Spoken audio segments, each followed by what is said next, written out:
What's going on, everybody? Mortem here, this time bringing you an overview of the beta for Warhammer 40k Dark Heresy and sharing some of my own thoughts on it as well, but you are seeing this video right as that beta is going live, I believe, as part of the Warhammer Skulls event. Owlcat Games was there promoting this, which is, of course, the next journey on its road to release, if you will, with the previous one being the alpha that I took a look at. Now, this is much more encompassing, where the alpha was just a small snapshot of a handful of explorable areas and quests. The beta, on the other hand, is basically the entirety of Act 1, minus the prologue and some of the side stuff like romance and companion quests and the like. So it's important to note that this obviously isn't the finalized version, but to coincide with some of that as well, there was an AMA where I could sit down and ask some questions along with other creators, and some of the information I have comes from that as well. Either way, though, if you find yourself interested in checking this out for yourself, if you are one of the people that bought the Founders version of it over on Owlcat's website, I believe you should be involved. In case you are wondering how to get into said beta, I obviously am able to bring you this because Owlcat gave me early access to it along with a handful of other creators just a few days ago. I also want to mention before we get going in full here that I will have a separate video going over character creation and the companions and stuff in depth, whereas here I'm just going to be a little more brief, but that is one of the ways in which this has been expanded, and that we can see the character creation alongside some of the choices that will be brought to bear later. As always, I like to talk about how this stuff is running. Do keep in mind this is a beta, so all of this is subject to change, but much of the point of a beta is to gather some of that feedback. And I will say, as far as the game was running, it was good. I didn't have any crashes or anything like that. There were some moments where the game would slow down a bit. There were moments where enemies would get hung in combat and you'd have to wait a long time for their turn to pass. And I will say the biggest issue to me personally was that some of the boss fights are clearly still kind of a work in progress, I would say. Mechanics that weren't really functioning correctly, gimmicks and things like that that are relevant to those boss fights that just kind of aren't all there just yet, that kind of thing. Like the final boss fight for the entire thing, the sort of end of the act boss, if you will, just kind of had a mechanic that didn't seem to function at all. That being that you're supposed to go destroy these objects nearby, but that doesn't seem to be possible, and instead of doing that, you just kind of fight the guy as you would normally, and that ends the encounter, despite it specifically saying you need to destroy those before you can kill the boss, so that's just not how it works. So stuff like that is clearly still not all there, but otherwise, there's quite a bit to talk about. Coming straight from the alpha, we actually see the more finalized version of some of the difficulty, but keep in mind balance is still a thing that is being adjusted. However, we have all of our presets from story to hard, and of course you can customize these individually if you prefer, and I've got to say, while most of it is pretty standard stuff, I found what had the biggest impact in combat up or down was actually the changes you could make to your own and enemy morale, which is like an individualized version of Rogue Trader's momentum system. But the reason for this is that if enemy morale hits -10, they get a broken state, they call it, and a lot of them will start attacking each other, and that is obviously very useful for you, as it not only takes that enemy's turn, but usually also sees them actively attacking other enemies as well. Either way, you'll be able to mess around with those as we move through this, with the next step being character creation, of course. I'm going to kind of go over things quickly here, but again, I will have a full video going over and breaking down character creation probably a couple hours or so after this one goes live, but we're going to be kind of quick here. So for starters, you can, of course, pick a portrait for your character in typical CRPG style. It looks like this is obviously not all of them. They will more than likely bring forward the ones from Rogue Trader. That is what they've done in the past with their previous games, like they take the relevant portraits from previous game and bring them forward. So I would expect many more portraits available before we go. Then you pick your voice and then your archetype. Now, it's important to understand that while the system is very similar to Rogue Trader's, it does have some big differences. From what I can tell, it looks like both your archetype and your origin combined give you the ability to pick specializations, plus their inherent base abilities. Those specializations, in combination with the archetype and origin you picked, are going to give you your available abilities at level up, which is substantially less than what we saw in Rogue Trader. Rogue Trader got kind of crazy with all the abilities and talents and stuff you could pick up. This is much more focused by giving you specializations that then give you access to the lines that are relevant to that specialization in combat-wise. And then, to make up for some of the complexity there, you will actually later on be able to pick up modifiers to those abilities that you can equip onto them and swap them out accordingly to give them extra effects. So in theory, this should be a bit simpler than Rogue Traders overall. Either way though, on the archetype page, you can pick between Warrior, Officer, Operative, and Soldier. And then finally, Mystic. The first 4 there you should recognize from Rogue Trader, and functionally they largely work the same with some small variations in terms of abilities. We see a very different approach to the Officer, though they rein that in Rogue Trader as well, but that initially was all about, giving other characters extra turns, which got crazy fast before they nerfed it, and then here you can still give other characters extra turns and stuff, but it is already much more reined in. Just to give a small example. Now, the interesting one here realistically is Mystic. Mystic is basically your sanctioned psyker archetype, but you can still be a sanctioned psyker even if you are not taking the Mystic archetype. So if you want to mix like Warrior and sanctioned psyker, you can still do that because sanctioned psyker is also an origin. Mystic just happens to be an archetype that will give you more abilities for the sake of being a sanctioned psyker specifically. So just keep in mind you have some more options there. Now, if you are a Mystic, you will actually pick a specialization right here at character creation. Everyone else does it a little bit later. But basically, specialization is just what you want to specialize in. It kind of gives you access to a line of abilities, talents, and modifiers. And that's the pool you'll be able to choose from, as opposed to the way Rogue Trader did it, where it just kind of gave you access to everything immediately. This is a little more focused than that as a result, so you can focus in on the thing you want to specialize in. You will pick up multiple specializations. So most characters will actually pick one. I think it's level 3 actually.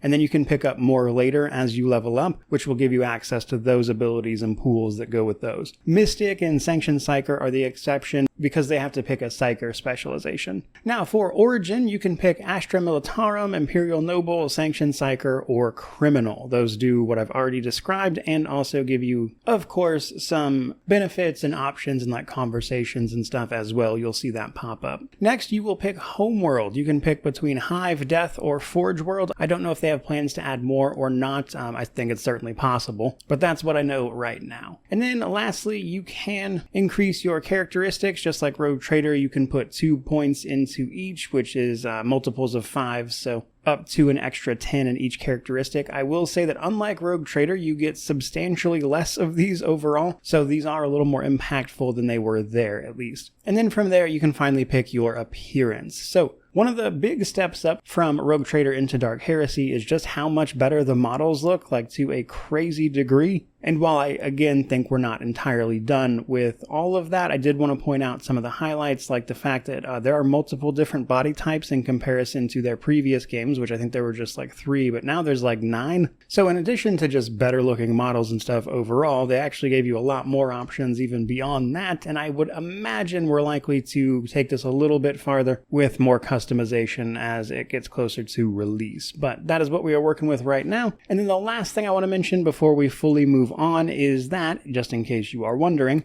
companions all get a special sort of character background that gives them abilities and whatnot that are specific to that companion. So each of the companions will be able to do something that you cannot. With that out of the way, let's move on to everything else, however. So one of the big things that I think hit me with this beta right away was the approach to both choice and consequence, as well as much more deliberate encounter design, which we'll talk a lot about in the combat section specifically. But as you may well have noticed, I talked a lot there about how the abilities and things you have access to were much more focused and allowed for, I would say, easier level ups as compared to like Rogue Trader's kind of amalgamation of stuff that took a long time to go through. It's easier to parse those things here in Dark Heresy, and then the encounters themselves are much more deliberate. There's often a goal to the encounter, not necessarily killing all of the enemies, though sometimes it is as simple as that, but oftentimes there are, like for instance, a situation where you have to rescue hostages early on, or there was an encounter where there was a side goal of capturing several of the enemies as opposed to just instantly killing them. There are encounters where the goal is to interact with something or even take on an optional objective. Like there is one where you have to close warp rifts, and then also you are instructed to kill the acolytes that were there because they had been theoretically corrupted. But as long as the warp rifts were closed, you would win the encounter. Beyond that stuff, however, we also see a lot of choice handled differently in terms of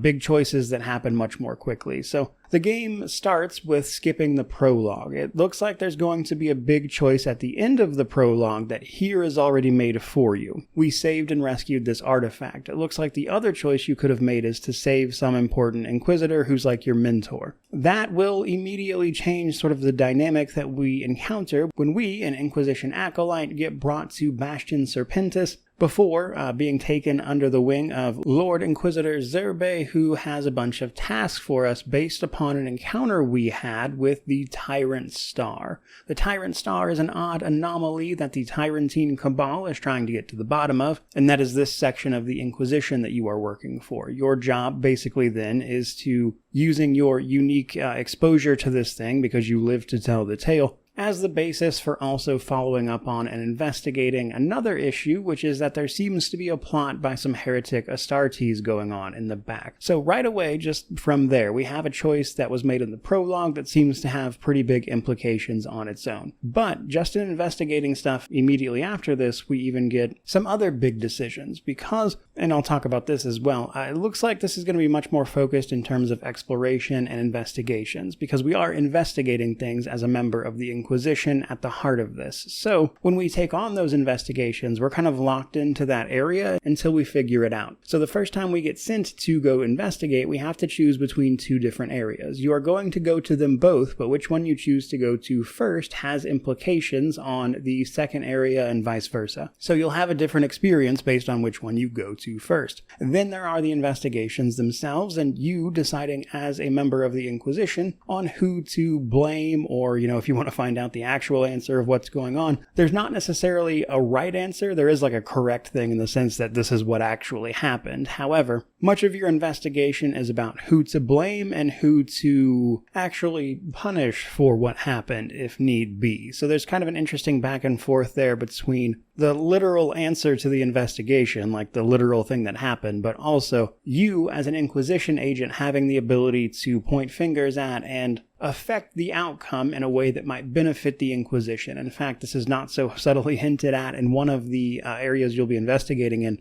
that you could, for instance, simply blame the party that would benefit the Inquisition the most. That is to say, the ramifications of that decision would benefit the Inquisition, regardless of whether or not that is what actually happened, because the death that you are investigating is inconsequential to the Inquisition. They don't really care who did it, as you are really investigating the larger plot. So all of that stuff to say, there's a ton of just like back and forth between all of these decisions, both big and the sense of what'd you do in the prologue, which area did you go to first, and has ramifications immediately, and then there's also the choices you make as part of the investigations, and that combined with the more deliberate encounter design, I think works really well for what they're trying to do here, and I'm honestly really excited to see where this story actually goes in full. I thought this was great. Now from there, let's talk a bit about the convictions and exploration. So as you're doing all those investigations and exploring, you're going to be making all sorts of choices and defining your acolyte's reputation. This is basically your sort of approach to your job. Are you all in on the God Emperor and stamping out heresy wherever it rears its head in totality with absolutely no inquisitive mind about it, just simply killing everything that moves in terms of heresy? Well, that's mono-dominant. Xenohybris gives you the ability to learn more and encounter more of the Xenos and try to incorporate their technology in a way that is beneficial to humanity, and a couple of others that are basically just kind of your thought process and approach to how you handle your job. Continuing down a specific line lets you commit to it and you'll get benefits for having done so. There is a moment towards the end of the beta that tries to make a big deal out of this as well, but we'll see the ultimate ramifications of these choices at the end. Just wanted to point it out for now. But exploration and the investigation. So when you are exploring,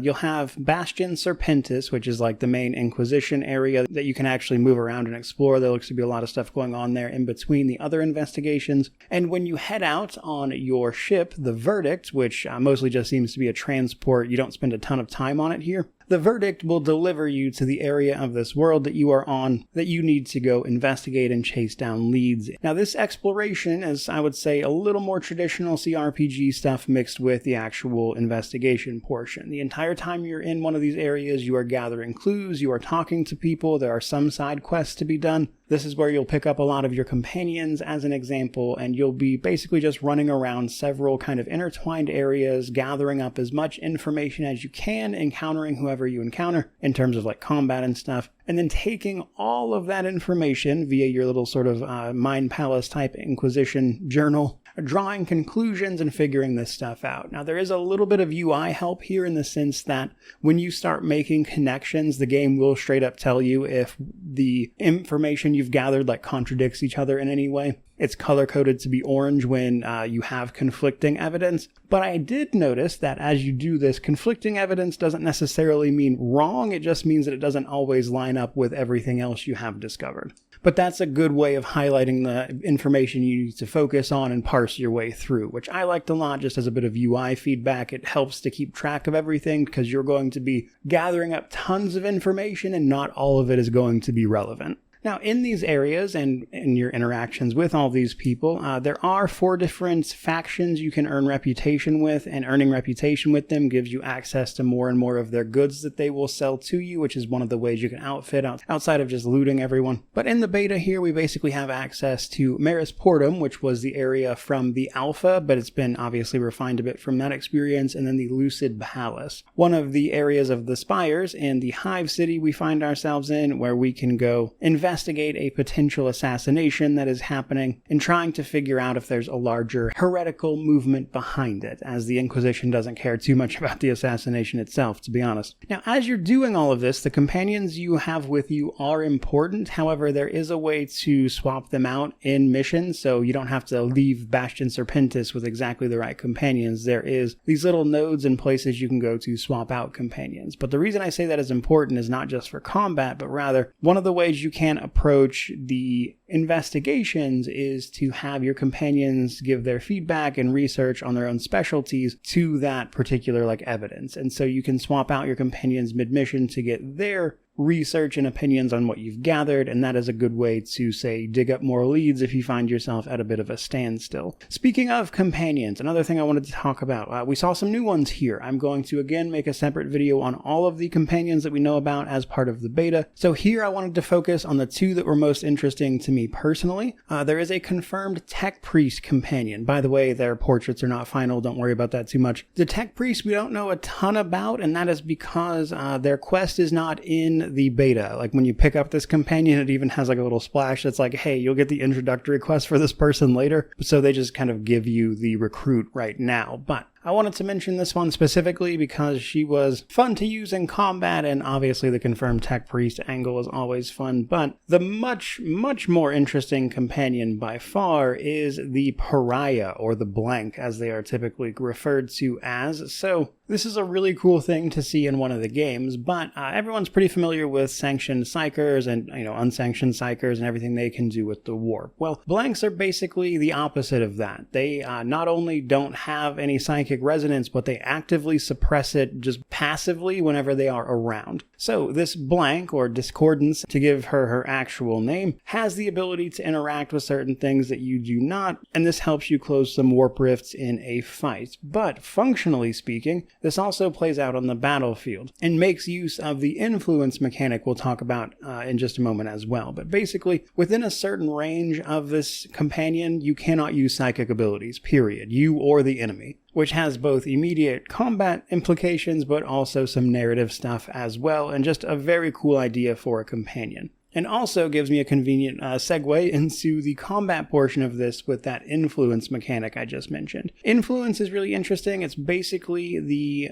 immediate area around a character on the battlefield, which can be adjusted, just kind of known as their area of influence. There are abilities that specifically play off of this, probably most notably with this character, Discordance. While she has no psychic ability, she does have a lot of abilities that allow her to get close to enemies, like an ability called Close Encounter that will just ignore movement points and bring you close to somebody. She has an ability that will basically force enemies away from her, just like repelled by her nature. And unsurprisingly, her sort of combat setup also allows for a bunch of attacks of opportunity that will bypass armor and go straight to their direct health as an example. And it's just a really cool concept for a character in this instance. Combine that with the demoralization specialization, which can, as I mentioned earlier, shut down the morale of enemies, potentially breaking them, causing them to attack each other, or simply run away, and you've got a situation where she's just kind of backstabbing everybody and making them functionally useless by simply being a blank. Outside of even the narrative context, like that character a lot, probably going to be a permanent addition to my party in the full game. But that is not all, so there's a couple other things to mention in combat. Now, if you aren't familiar with this at all, they changed the combat system, but it is still very similar to Rogue Trader. Rogue Trader, being a little more broad in scope, allowed you to travel around on your ship and everything, and there were a lot of random encounters via just that, and then more combat in general. Here, again, the encounters are much more deliberate, and they've changed the combat system to accommodate for that. So where Rogue Trader used a momentum sort of morale system, Dark Heresy uses an individual one called just morale. Every character can have plus or minus 10 morale, and there are a bunch of effects based on that, and then when you hit either or, you can use desperate or heroic measures based on your archetype. These are special attacks designed to, do extra stuff and provide you extra benefits. This is on an individual basis now, however. Each character has this separately in combat. It is also possible to so thoroughly destroy an enemy that they just give up and you get a morale victory, but there's also a couple other things to know. There's the concentration mechanic. When enemies go to do something like throw a grenade or execute a prisoner, that takes a little bit to actually happen, and you'll see a target pop up and you have the opportunity to break their concentration with an attack that will do so before it happens, provided you have the ability to actually manage it. And now there's all this zone of influence stuff as well. On top of that, you've got your armor. So the armor you have equipped actually gives you like an armor health bar, if you will. That is something that has to be chewed through as part of combat as well, but there are abilities that can bypass it. And in the alpha, this recharged basically every turn. It no longer does that. It can be recharged via various methods and consumables and stuff, but it is more of an initial bit of protection that can be brought down and more permanently ignored. Then there are the ability mods. So I mentioned this briefly already, but there are a bunch of modifications you can make to your abilities. So every ability that you pick up via your specialization and archetype and the things you choose on level ups, all of that can have a modification attached to it. You get a couple by default, and then you will get more just literally as modifications you pick up as part of level ups on occasion as well. These modifications are where a lot of the variety of Rogue Traders, like talents and abilities you could pick up, have gone. So these modifications can be slotted into abilities to provide extra effects based on like type and compatibility. This is where you get a lot more of that nuance while still making the level up process a lot more clear and easy to parse, which honestly I think is going to be an overall good. Even if the power creep of something like Rogue Trader is much more reined in. And that's, again, part of that more deliberate encounter design, I think. But when it comes to that encounter design, it really seems like there are two things to keep in mind. A general